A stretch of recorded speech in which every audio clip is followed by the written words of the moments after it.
সব সাহাবায়ে কেরাম আমার নবীজির আশিক, আর আমার নবী হলেন একমাত্র ওমরের আশিক। এবার বুঝেন ওমরের দাম কত।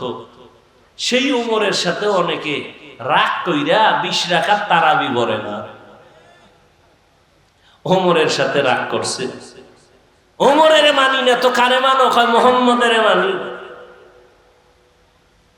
অতি ভালো ভালো, আল্লাহ হেদায়েত দান করুন। আমার রাসূলের প্রিয় হযরত ওমর আমার আল্লাহর প্রিয় নবী, কোনো গুনাহ নাই। আল্লাহ কত বড় নবীর আশিক, সেই নবীকে আল্লাহ বলেন, ও নবী আপনিও তাকওয়া অর্জন করেন। ইয়া আইয়ুহান নাবিয়্যুত্তাকিল্লাহ ওয়ালা তুতিইল কাফিরিনা ওয়াল মুনাফিকিন। ও নবী আপনি কাফের মুনাফিকের অনুসরণ করবেন না, আল্লাহর ভয় অন্তরে জমা করেন। আল্লাহ বলেন তাকওয়া অন্তরে জমা করো। এটা গর্ব থেকে নিয়ে আসো নাই, অন্যের থেকে অন্তরে ঢুকাইতে হবে। কার থেকে ঢুকাইবা? তাকওয়া অন্তরে ঢুকানোর ঠিকানা দুইটা, এক হলো রমজানের রোজা, আর একটা হলো খাঁটি আল্লাহর বান্দা যারা মুত্তাকি, তাদের কলব হলো তাকওয়ার গোডাউন। রমজানের রোজার মাধ্যমে অন্তরে তাকওয়া অর্জন করো। খাঁটি আল্লাহ ওয়ালাদের সোহবত আর নেক নজরের দ্বারা অন্তরে তাকওয়া ঢুকাও। যতদিন পর্যন্ত অন্তরে আল্লাহর ভয় না আসবে, ততদিন পর্যন্ত আমি হাফিজুর রহমান কেন, মক্কা মদিনার ইমান কেন, আমার আল্লাহর নবীও যদি বয়ান করে কপালে কালেমা জুটে না। জাহান্নামের ভয় অন্তরে নাই, এজন্য নবীর মতো ব্যক্তির বয়ান শুনিয়া আবু জাহাল কালেমা পড়ে না। আর যখন জাহান্নামের ভয় অন্তরে ঢুকলো, তখন ওমরের মতো বান্দা নবীকে জবাই করতে গিয়াও কালেমা পড়ে ফেলে। আল্লাহর ভয় অন্তরে জমা করার মানে জাহান্নামের আযাবের ভয়। আল্লাহর ভয় অন্তরে জমা করো। আল্লাহ ওয়ালাদের নেক নজর।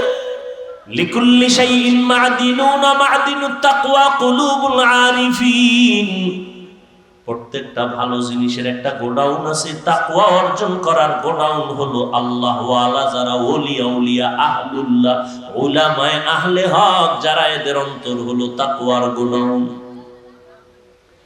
দ্বিতীয় কথা আল্লাহ বলেন ওয়ালা তামুতুন্না ইল্লা ওয়া আনতুম মুসলিমুন।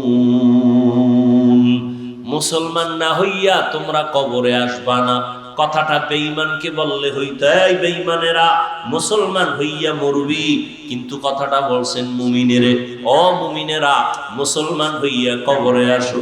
মুমিন তো মুসলমান, এখানে আমরা সবাই যেমন মুমিন তেমনই তো মুসলমান, কিন্তু আল্লাহ আলাদা করে কেন বললেন ও মুমিন মুসলমান হইয়া কবরে আসো? আসলে মুমিন হওয়া, মুসলমান হওয়াটা বড় কঠিন। আল্লাহ পাক রব্বুল আলামিন বলেন আমি চাই তোমাকে বিনা হিসাবে জান্নাত দিব, আর বিনা হিসাবে যদি জান্নাত পেতে হয় মুসলমান হইয়া কবরে আসতে হবে। মুসলমান কাকে বলে? বলে যেই ব্যক্তি বিনয়ের সাথে আল্লাহর আনুগত্য করে তাকে বলে মুসলিম। বহু বচন মুসলমান, আনুগত্য করার নাম হলো ইসলাম। বিনয়ের সাথে আনুগত্য করবে, অর্থাৎ ওই বান্দার আমলনামায় কোনো গুনাহ থাকবে না। পবিত্র অন্তর যার থাকবে সে বিনয় হিসাবে জান্নাতি। বলে পবিত্র অন্তর কেমনে তৈরি করবা? তো গুনাহ তো জীবনে হয়ে গেল, আর ছিলাম দুনিয়াতে বড় পবিত্র। আল্লাহর নবী বলেন সব সন্তানেরা পবিত্র আত্মা নিয়ে জমিনে আসে। এই সন্তান আস্তে আস্তে গুনার কারণে তার আত্মা অপবিত্র হয়। গুনার কারণে হাত না পাক, গুনার কারণে জবানটা না পাক, গুনার কারণে চোখ না পাক, গুনার কারণে আমার অন্তর না পাক। এই গুনাহ থেকে বাঁচিয়া বান্দা অন্তরকে পরিশুদ্ধ করো। সামনের জীবনে আরো গুনাহ হতে পারে, সেখান থেকেও বাঁচো। পেছনে যা হয়েই গেল, এখান থেকে বাঁচার একমাত্র ব্যবস্থা হলো তওবা, ইস্তেগফার। ইস্তেগফার পড়লে আল্লাহর নবী বলেন তার আমলনামায় গুনাহ থাকতে পারে না। ইস্তেগফার ও তওবা করো, সামনের জীবনে যেন কোনো গুনাহ না হয়। সেই ক্ষেত্রে তোমার অন্তরে লাগবে আল্লাহর ভয়, তাকওয়া। তাকওয়া যদি অন্তরে জমা করতে পারো, তাহলে তুমি গুনাহ থেকে বাঁচবা। তাকওয়া জমা করার জন্য লাগবে খাঁটি আল্লাহওয়ালাদের নেক নজর। বলে কতক্ষণ? বলে গুনাহ থেকে মুক্ত হতে পারবা না যতক্ষণ। এজন্য আল্লাহওয়ালাদের নেক নজর লাগলেই বান্দার পরিবর্তন শুরু হয়ে যায়। কারণ আল্লাহ তাদের স্পেশাল পাওয়ার দান করেন, যেই পাওয়ারটা সাধারণ মানুষকে আল্লাহ দান করেন না। এই জন্য উলামায়ে কেরামের সোহবতে, খাঁটি আল্লাহওয়ালাদের সোহবতে গিয়া দেখা যায় কত বেনামাজি নামাজি, কত বেপরদাওয়ালা পর্দা করে, জীবনে আল্লাহকে চিনত না, এখন আল্লাহকে চিনে। নামাজ পড়ে, আজানটা হলেই মসজিদে দৌড়ায় যায়। আল্লাহর কোরআন তেলাওয়াতের জন্য বান্দা পাগল, নিজেও তেলাওয়াত করে, সন্তানটাকেও তেলাওয়াত করার জন্য প্রচেষ্টা চালায়, নিজেও পর্দা করে, স্ত্রীকেও পর্দায় রাখার জন্য পাগল হয়ে যায়, একমাত্র উলামায়ে আহলে হকের সোহবতের কারণেই। আল্লাহ এজন্য অন্য আয়াতে বলেন, ইয়া আইয়ুহাল্লাযীনা আমানুত্তাকুল্লাহ ওয়া কুনু মা'আস সাদিকিন। আল্লাহকে ভয় করো, আল্লাহর প্রিয় বান্দা যারা তাদের বন্ধু হয়ে থাকো।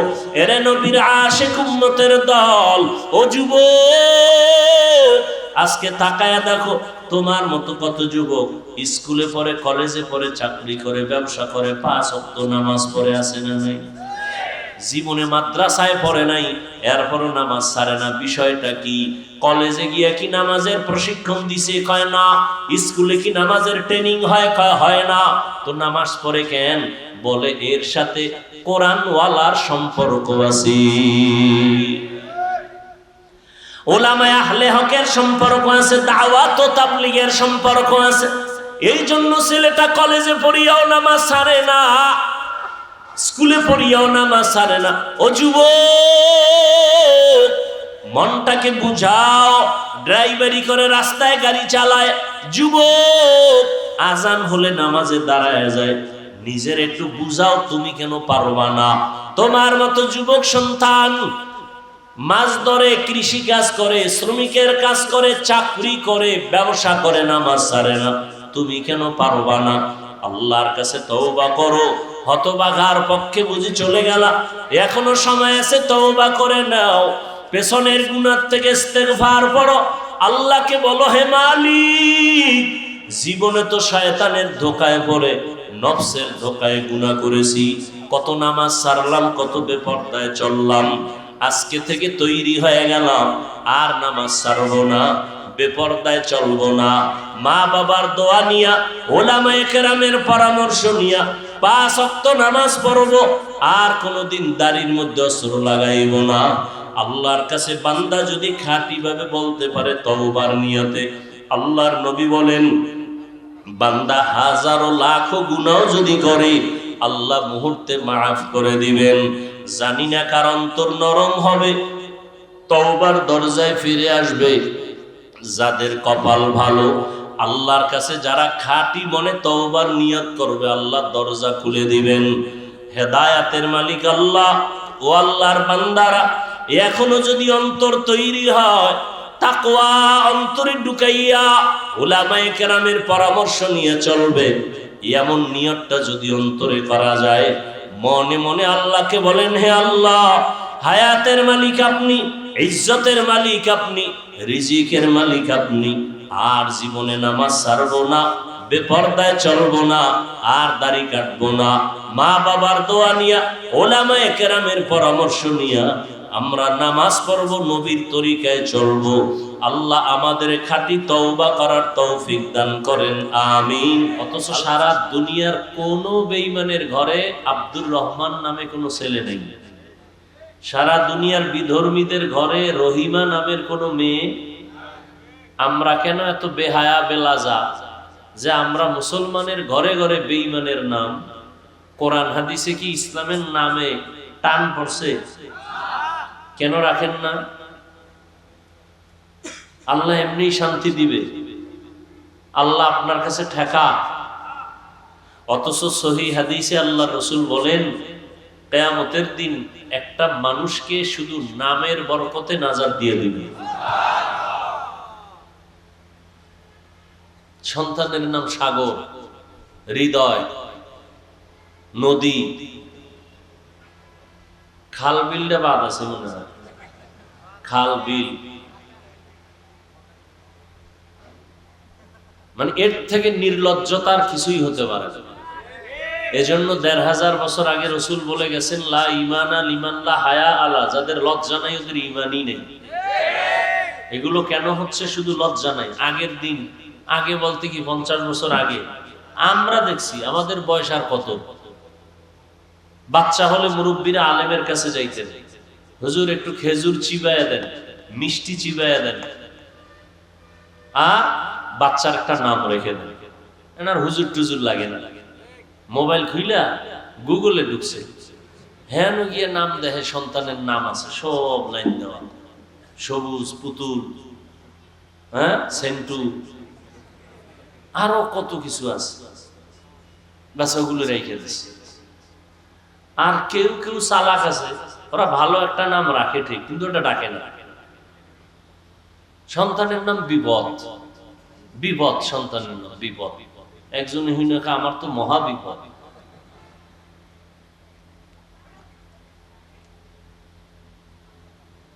এরপরও বাংলাদেশে কিছুটা এই ওয়াজ মাহফিল থাকাতে আছে, নাইলেও থাকতো না।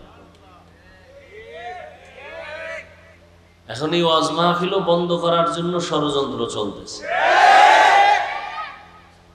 কোরআনের আওয়াজের সাউন্ড কমাও, বহু বন্ধু আছে, গানের সাউন্ড কমাও, একজন বন্ধু হইল।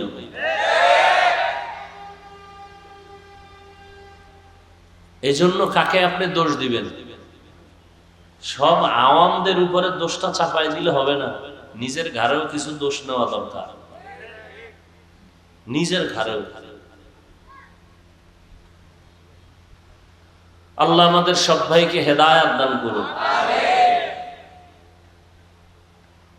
মা বাবার দায়িত্ব সন্তানের উপর। প্রথম একটা নাম রাখবে। قال النبي صلى الله عليه وآله وسلم من ولد له ولد فليحسن اسمه وأدبه فإذا بلغ فليزوج فإن بلغ ولم يزوج فأصاب اسما فإنما اسمه على أبيه أو كما قال النبي عليه الصلاة والسلام। পয়গম্বর বলেন, ও সন্তানের মা বাবা, জমিনের মধ্যে সন্তান ভূমিষ্ঠ যদি হয়, ভালো একটা নাম রাখো। 7 দিনের দিন তার চুল ফালাও। সমর্থবান যদি হও, আকিকাটা দাও। সুন্দর একটা নাম রাখো, আদব শিক্ষা দাও। দুনিয়াতে আদবের শিক্ষা শ্রেষ্ঠ শিক্ষক রাহমাতুল লিল আলামিন। নবীর শিক্ষা ছাড়া আর কোন আদবের শিক্ষা, সবগুলো বেয়াদবি, সবগুলো বেয়াদবি। জন্ম নিছে মুসলমানের ঘরে, বাবা মুসলমান, মা মুসলমান, ছেলের নাম আব্দুর রহমান। শিক্ষকের সাথে বেয়াদবি করে কেন? বলে মুসলমানের ঘরে জন্ম নিছে ঠিক, কিন্তু শিক্ষাটা মুসলমানি কায়দায় পায় নাই, মোহাম্মদের শিক্ষা পায় নাই। সালামটা দিতে পারে না, আইএ পাস, বিএ পাস, দুনিয়ার সব পাস, দুনিয়ার সব পারে। আসসালামু আলাইকুম এই দুইটা শব্দ শুদ্ধ করে পারেন। আর এক কুলাঙ্গারের বাচ্চা কোন জায়গায় বইয়া বলতেছে শুদ্ধ করে সালাম দিলে জঙ্গির গন্ধ পাওয়া যায়। আসসালামু আলাইকুম এই দুইটা শব্দ শিখতে কি মাদ্রাসায় যাওয়া লাগে? হ্যাঁ, অথচ বিএ পাস এই শব্দ দুইটা পারে না। সালাম দেয় সালামালাইকুম, তার মানে তোর উপরে খোদার গজব, হে ঘুরাই খাও আলাইকুম, তোর উপরে আগে হরুক। নির্লজ্জ মুসলমান সালামটা পর্যন্ত শিখে নাই। সালাম দেয় মানে তোর উপরে গজব, সালামালাইকুম মানে তোর উপরে আল্লাহর গজব। অথচ সালাম শান্তি, আসসালামু আলাইকুম, বাস এতটুকু শব্দ শুদ্ধ করে পারে না, দুনিয়ার সব আকাম পারে। আল্লাহ হেদায়াত দান করুন। আপনারা চিল্লেন না, এখানে চিল্লেনের কিছু আছে। ভালো এত গজব গেল দেশটা, এরপরও ভালো হইলেন না। আপনারা এই আবেগ টাবেগ দিয়া আমগো হুজুর গো বহুত বিপদে ফেলাইছেন, আর কত ফেলবেন। বহুত তাল দিছেন হুজুর গো, ইমামরে দিয়া নাই, আমনে নাই, ইমামের তাল দিছেন, আজকে সাইজ করে লাইবেন এই সাইজ। হুজুর তো বুঝে লাইছে যে খুব করতে পারলে মনে হয় সম্মান বাড়বে, এমন করা করছে, সব গেছে গিয়ে হে নাই। এখন একদলকার সূর্য ডুবার আগে যেন আপনি বাড়িতে ঘুরে আইয়েন, বাস গেছে ইমাম সাহেব। এই সমস্ত আবেগ বন্ধ করেন। এটা ওয়াজের প্যান্ডেল, আওয়ামী লীগ নাই, বিএমপি নাই, রাজনৈতিক দলের লোক আসছে না। এই আপনাদের চাষারার কোন রোডের পাশে আওয়ামী লীগ ওয়ালারা যদি জনসভা দেয়, বিএমপি যাবে? এই সত্য কথা বলুন, বিএমপি ওয়ালারা জনসভা দিলে আওয়ামী লীগ যাবে? তো এখানে সব আসছে কেন একসাথে? বুঝেন কিছু, আবেগ দেখান না। হুজুর ইমান মাফেন বয়ে বয়ে, কিছু হুজুর আছে আপনাকে আবেগে লাফায়। এটা আওয়ামী লীগের লোক আসবে কেন? বিএমপির লোক আসবে কেন? এটা কোরআনের মাহফিল, এখানে আমল আখলাকের কথা হবে, এখানে রাজনীতির লোক আসছে কেন? কয়েকটি সব গাট্টি বেন্দারা পর্দার বাইরে ফেলায় দিছে। এখানে আসছে আল্লাহর মহব্বতে, রসুলের মহব্বতে। কি মসজিদে তাবলিগওয়ালারা ডাকে, সরমনেওয়ালারা যাবে? কথা বলেন না কেন? সরমনেওয়ালারা যদি এখানে জিকির হবে, তাবলিগওয়ালারা বসবে? বসে না, স্বাভাবিক। সোজা কথাটা স্বীকার করেন না কেন?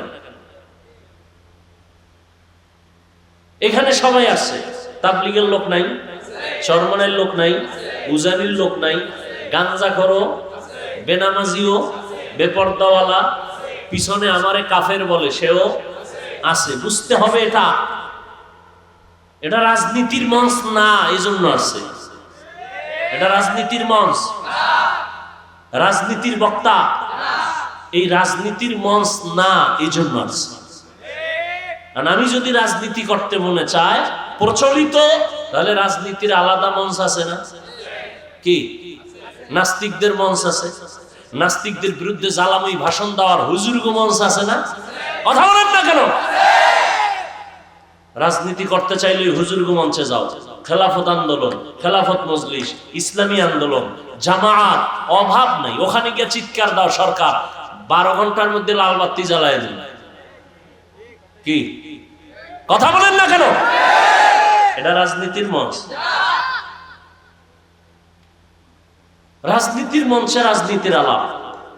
আমাদের মুরব্বী যার 45 মিনিটের বয়ানে এ দেশের চূড়ান্ত ডাকাত, 5 ওয়াক্ত নামাজি হয়েছে, চরমনের জমিনে ঘুমন্ত সৈয়দ ফজলুল করিম রহমতুল্লাহ আলাইহি। জীবনভর দেখছি আর শিখছি। কি দেখছি? বয়ানের স্টাইজে জাহান্নামের বয়ান, মনে হয় সে দুনিয়াতে নেই। কবরের আযাবের বয়ান, কত বড় নিকৃষ্ট অন্তরওয়ালা। কয় আমরা খালি কবরের রস করি কেন? আমরা কেন জাহান্নামের রস করি? কি রস করব? আল্লাহ করলে আমি করব না কেন? কি আজীব ব্যাপার।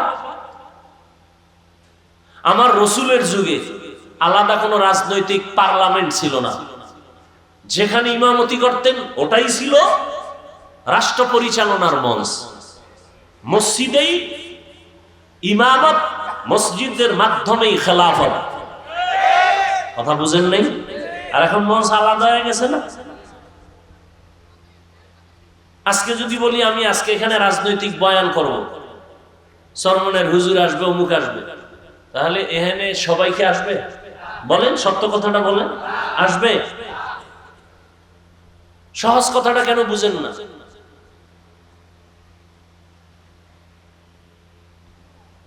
আবার যখন চরমনের হুজুরে পল্টনে বক্তব্য দিতেন, মনে হয় সে দুনিয়ার জগৎ সম্পর্কে শিক্ষক, কবর জগৎ আখেরাত সম্পর্কে তার কোনো চিন্তাই নেই। সে এখন রাজনীতি মানুষকে শিখাইতেছে, মনে হয় রাজনীতির শিক্ষক হয়ে মানুষকে রাজনীতি শিখায়।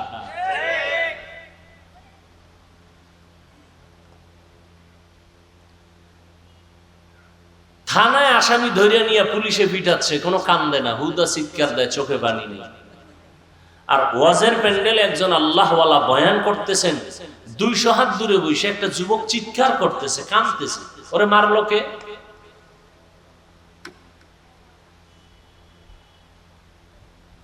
লা ইকরাহা ফিদ্দীন, ধর্ম নিয়ে কোনো জোর জবরদস্তি করা জায়েজ নেই। কানে ধরে কাউকে রোজা রাখানো যাবে না, রাখাইলে সওয়াব হবে না। তাহলে এই লোকগুলোর কি করা যায়? আল্লাহ কয় এদের ওয়াজ করো, ওয়াজ। কেমনে ওয়াজ করবা? কয় মাঝে মাঝে কিয়ামতের ঘটনা কও, জাহান্নামের ভয় দেখাও, জান্নাতের সুসংবাদ, নেক আমল করলেই শান্তি। মাঝে মাঝে কিসসা কাহিনী কও। কি কও? মা কিসসা কাহিনী কয়। ওরা কিসসা কাহিনীর পৃথিবীর শ্রেষ্ঠ কিতাব কোরআন শরীফ, হাদিস শরীফ কিসসা কাহিনীর শ্রেষ্ঠ কিতাব। ওই মূর্খরা জানে না কোরআন শরীফে হাতির কিসসা নাই? এই পণ্ডিত সাহেবরা বলেন না কেন? কোরআন শরীফে সাপের কিসসা নাই? কোরআন শরীফে গরুর কিসসা দিয়েই তো সূরা বাকারা শুরু। কিসসা কাহিনী কয়। কিসসার গাইড বুক শ্রেষ্ঠ কিতাব কোরআন শরীফ, কিসসা কাহিনীর শ্রেষ্ঠ কিতাব হাদিস শরীফ। পিপিলিকার কিসসা নাই কোরআনে? হাতির কিসসা নাই? বাঘের কিসসা নাই? কি আজীব কথা। মশা মাছির কিসসা আছে না নাই? স্পষ্ট। সূরা আনকাবুত, সূরা নামল পিপিলিকার সূরা, সূরা ফিল হাতির সূরা। এই সব ভেজালের মূল। আমি তো মাঝে মাঝে কই যেন জলে এক দলে। আমি যে বলি বেঈমান নিয়ে টেনশন নাই, টেনশন হলো ইসলামের ব্যানারওয়ালা মুনাফিক নিয়ে। ভেজাইলে হইলো মুনাফিকেরা। চাপাবাজি করে আমরা ইসলাম চাই। তোমার দাড়ি নেই কেন? ইসলাম চাই। মাথায় টুপি নেই কেন? ইসলাম চাই। মদিনার পোশাক নাই কেন? চাপাবাজি করে আমরা ইসলাম চাই। ইসলাম চায় না, ইসলামের নাম ব্যবহার করে ক্ষমতার চেয়ার চায়।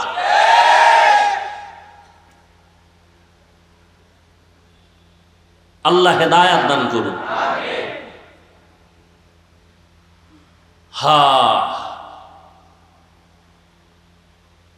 আজকে সারা দেশের মধ্যে হাজারো লাখো মানুষ দ্বীনের পথে তাবলীগের কারণে, কি ঠিক না? রহমতের নবী, কত নরম প্রকৃতির নবী, রহমাতুল লিল আলামিন। আল্লাহ কয় ওয়াল আসরি ইন্নাল ইনসানা লাফি খুসর, আসরের শপথ, সব মানুষ জাহান্নামী। কিন্তু নামের ব্রেক লাগাইছেন পরে। নবী কি কয়? কুল্লু উম্মতি ইয়াদখুলুনাল জান্নাতা, সব উম্মতেরা জান্নাতি। পরে গিয়ে কয় কিন্তু আল্লাহ কয় আগে সব কি? কথা বল, সব জাহান্নামী। কিন্তু লাগায় কয় না, 4 গুণালারা জান্নাতি। আর নবী আগেই কয় সব জান্নাতি। রহমতের নবীর রহমতের আওয়াজ। কিন্তু যারা আমি মুহাম্মদের মানে না তারা না, যারা মুহাম্মদের মানে না তারা না। সাহাবায়ে কেরাম কে রাসূলুল্লাহ আপনাদের মানে না কারা? আবার ওদিক গেলে আরেক ঝামেলা।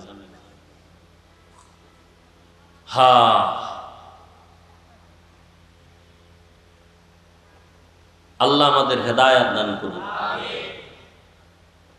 এক যুবক গেছে নবীর গেছে।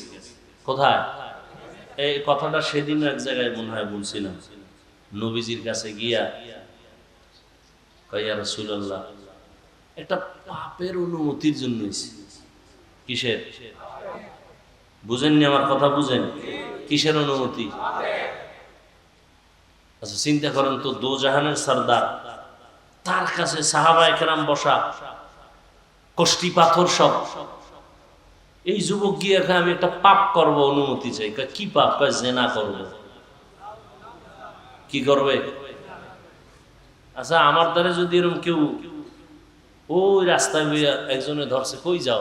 হুজুরের দ্বারা। কেন? এই পাপের জন্য অনুমতি। কি পিঠাটা তো হয়নি, শুরু হয়ে যাবে। তোর এখানে অনুমতি দিয়ে দিই। স্বয়ং রসুলের কাছে হাজির হয়ে গেছে। সাহাবায়ে কেরাম ভেতরে রাগ থাকলেও চুপ, কারণ রহমতের নবী এখানে হাজির। দেখেন, সব সাহাবায়ে কেরাম ভেতরে আগুন, রহমতের নবী চুপচাপ কাছে টানছে, আসো আরো কাছে আসো।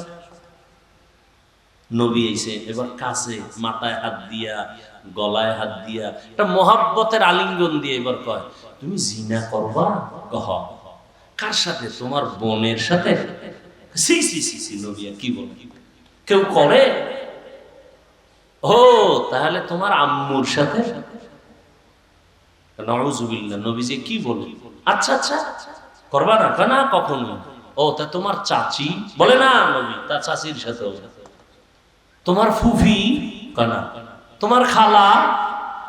এভাবে নবী কয়েকজনের নাম টাম কইয়া এবার তুই ক কাল্লাবে করবি কোন একটা মেয়ের সাথে? বলে হ্যাঁ।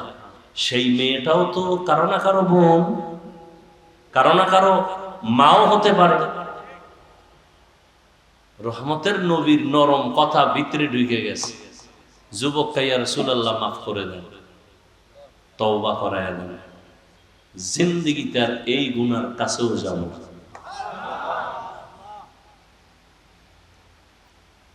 আহ ফাবিমা রাহমাতিন মিনাল্লাহি লিনতা লাহুম ওয়ালাউ কুনতা ফাদদান গালিযাল কলবি লানফাদ্দু মিন হাওলিক।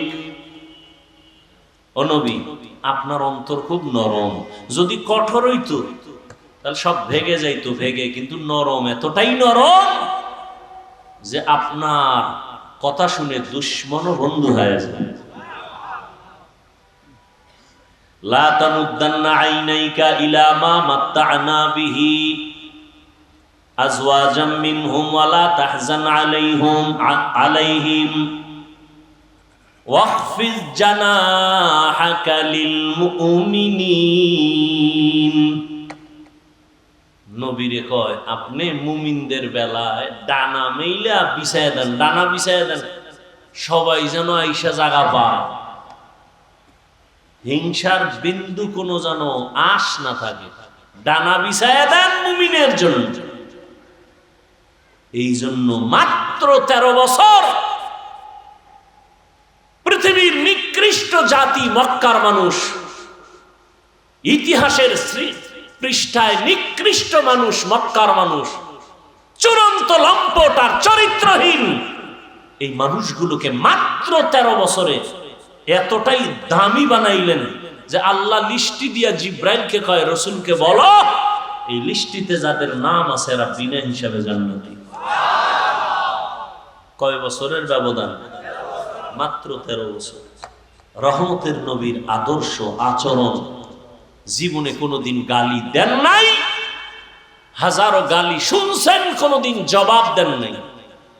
চোখ কাট করে আলাদা আলাদা বয়ান করছি। আমি কোন একটা বিষয়ে কথা বলছি, সেখানে আমার সাথে এক মহিলার ছবি বা কোনো এমপির ছবি, এমপি মহিলা হোক বা কোনো লাইনে, এই ছবিটারে অ্যাড করে একসাথে দিয়া, এগুলো সারা, এগুলো কবিরা গুনাহ না?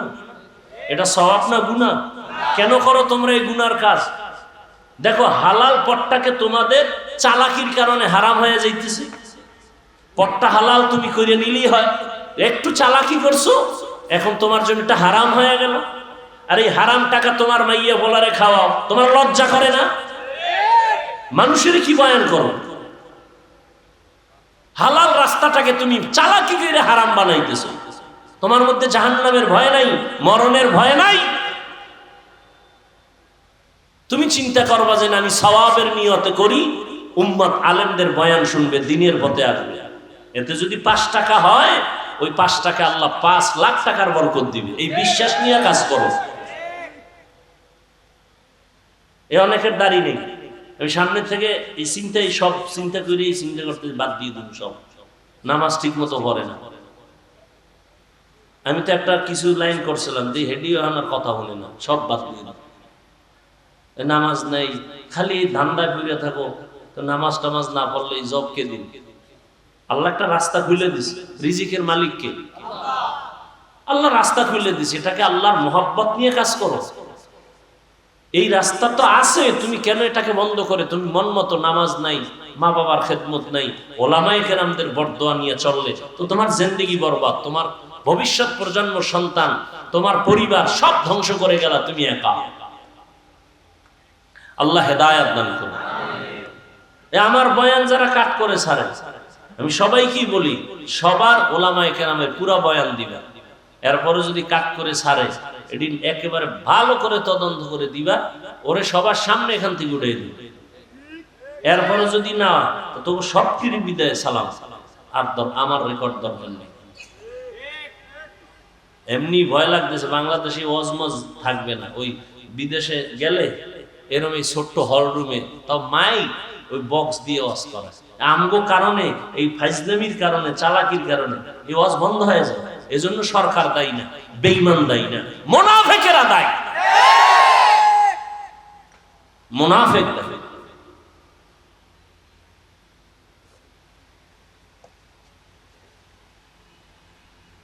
করোনা গেছে, ওয়াজ বন্ধ হইছে, ওয়াজ করি নাই, আর ওলামায়ে কেরাম করে নাই, কাকে দোষ দিবেন? আমি এনে ওয়াজ করবো, মানুষ দিনের কথা শুনবে, আমি উঠাই উল্টা পাল্টা শুরু করলাম। কোন নায়িকা কি করছে, কোন নায়ক কি করছে, এটা এহেনে বলার জিনিস নেই। মানুষের কাছে মোবাইল আছে, কি হইতেছে না হইতেছে মানুষ দেখতেছে না। আমি বক্তা, মানুষ আসছে একটা ভক্তি নিয়ে। সেদিন এক জায়গায় গেছি, হুজুর অমুক বক্তা দাওয়াত দিয়ে আমাকে এলাকায় নিষেধ। ওর বয়ান তো খারাপ না, কয় না পাবলিক তো বড় কঠিন। কি হয়েছে? কয় স্টেজে ওঠার আগে গেছে বাথরুমে, অজু না করে ওয়াজ শুরু করছে। যারা একটু মোটামুটি নামাজ, এরা কইছে জীবনে আর অজীর্ণ। সাধারণ মানুষ কতটা ভক্তি করে আলেমকে, পজিটিভ নেন নেগেটিভ নেন কেন? সাধারণ মানুষ আমাদেরকে কতটা মহব্বত করে। এই মহব্বতটা কি টাকা দিয়ে হয়? আল্লাহ অন্তরে ঢুকাইয়া দিয়েছেন কোরআনের বরকতে। উঠা নায়িকা কি করছে, অমুকে কি করছে। আমার এখানে প্রত্যেক মাসের দ্বিতীয় শুক্রবার ইসলাহি ইজতেমা হয়, ওলামাদের জন্য আলাদা একটু সময় দেই। এই বিষয়গুলো আমি বলি, বয়ানকে আরো সংযোজন করা দরকার, সংযত হওয়া দরকার, মার্জিত ভাষায়। এখন আর কোনো গোয়েন্দা টোয়েন্দা লাগে না। সেদিন গেছি এক জায়গায়, ওয়াজ করতেই দেবে না আমার ভিন্ন পার্টি, যারা আমাকে কাফের কইলে খুব খুশি। হ্যাঁ, পরে বললাম ভাই কাফের টাফের বলা বাদ দাও, কিছুদিনের মধ্যে আমাদের সব আলেম এক স্টেজে চলে আসবে ইনশাআল্লাহ। আপনারা সাধারণ মানুষ কিলাকিলি করে লাভ কি? ওলামাদের মধ্যে দূরত্ব কিন্তু কমতেছে, খেয়াল করছেন কেউ? কোনো হুশই নেই। ওলামায়ে কেরামদের মাঝে দূরত্ব কমতেছে আগের তুলনায়। এরপরে কোন আলেম এখন মন গড়া বয়ান কইরা কেউ ধরা লাগবে না, সার নাই, একটু উল্টা পাল্টা কইছি, পরের 2-3 দিন পর আবার লাইভে একা ভুল হয়ে গেছে। যুগটা কেমন যুগ দেখছেন? এখন আর কেউ ধরার দরকার নাই, নিজেই ধরা। অতএব সবাই এক হওয়ার চেষ্টা করেন। আজকে বাংলাদেশে মসজিদ বেশি না কম? মাদ্রাসা, তাবলিগ, আলেম ওলামা, ছাত্র, পীর মুরিদি বেশি, হাতে গোনা মাত্র কয়েকটা নাস্তিক। এরপর আমরা দুর্বল কেন? বিষয় কি? একমাত্র কারণ আমাদের ভেতরে একতাবদ্ধতা নাই। সাববেজির লড়াই চলে আমাদের অন্তরের ভেতরে। আল্লাহ লড়াইয়ের থেকে, হিংস্র আক্রমণ থেকে আল্লাহ আমাকে হেফাজত করেন, গোটা উলামায়ে কেরামদেরকে হেফাজত করেন। এক মঞ্চে, এক মনে, এক ধ্যানে, ইখলাসের সাথে দ্বীনের কাজ করার সবাইকে তৌফিক আল্লাহ দান করেন। ফেসবুক লে সারাদিন, আরে আলেম আলেমের কিছু বলবে সেটা ভিন্ন কথা। তুমি ক্লাস 8-এ পড়ো, না হয় মাদ্রাসায় তুমি কাফিয়া পড়ো, না হয় শারহে বেকায়া পড়ো, তোমার এইরকম দুঃসাহস কেমনে হলো যার একজন আলেমের বিরুদ্ধে ফেসবুকে লেখো? মা বাবার অভিশপ্ত সন্তান ছাড়া আলেমের বিরুদ্ধে ফেসবুকে লিখতে পারে না। মা বাবার অভিশপ্ত সন্তান, ওর উপরে মা বাবার বরদোয়া, মা বাবার অভিশাপ, এমন সন্তানেরাই আলেমদের বিরুদ্ধে লিখতে পারে, এছাড়া কেউ পারে না।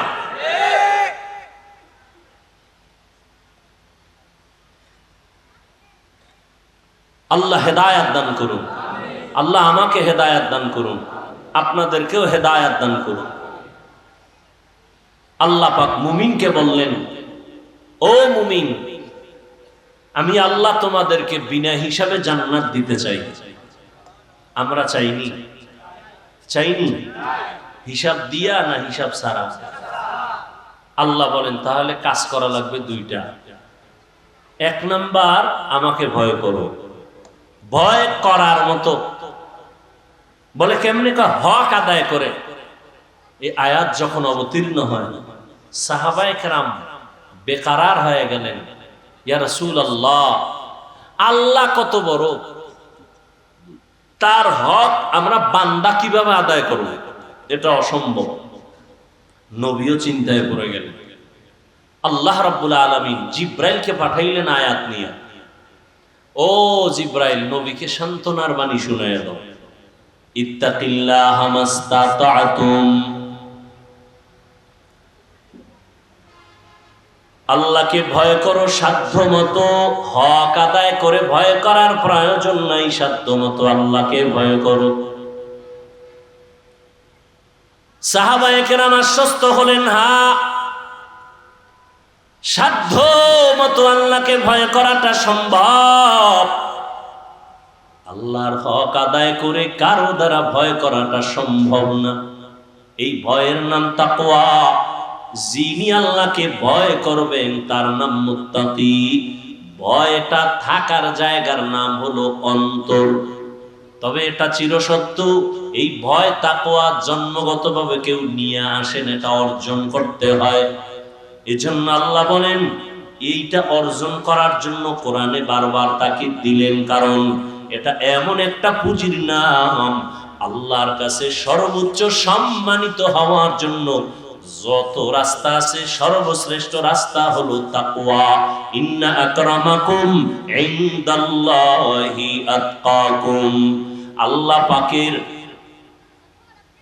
আল্লাহ পাক নবীকে জানায় দেন, আমার কাছে সবথেকে বড় দামি ওই ব্যক্তি যার মধ্যে আছে তাকওয়া।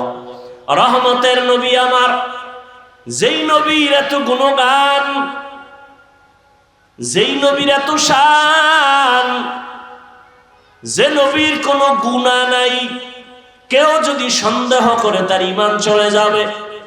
সেই নবী আমার আল্লাহর কত বড় প্রিয়, আল্লাহর এত বড় প্রিয় আমার নবী। মূসা নবী আল্লাহর প্রিয় বন্ধু, ঈসা নবী আল্লাহর প্রিয় বন্ধু, মূসা নবী, ইব্রাহিম নবী, ইসমাইল নবী, দাউদ নবী, ইউসুফ নবী, নূহ নবী, সব নবী আল্লাহর প্রিয় বন্ধু। মুহাম্মদ আল্লাহর প্রিয় বন্ধু। তবে ব্যবধান, আল্লাহ পাক মহব্বতের এক পর্যায়ে গিয়া নবীদেরকে এক একটা টাইটেল দিবেন। মূসাকে আল্লাহ টাইটেল দিলেন কালিমুল্লাহ, ইব্রাহিমকে দিলেন খলিলুল্লাহ, দাউদ নবীরে খলিফাতুল্লাহ, আদমকে সফিউল্লাহ, ইসমাইলকে জবিহুল্লাহ। যাকে যা দিছেন, কিন্তু হাবিবুল্লাহ কাউকে দেন নাই।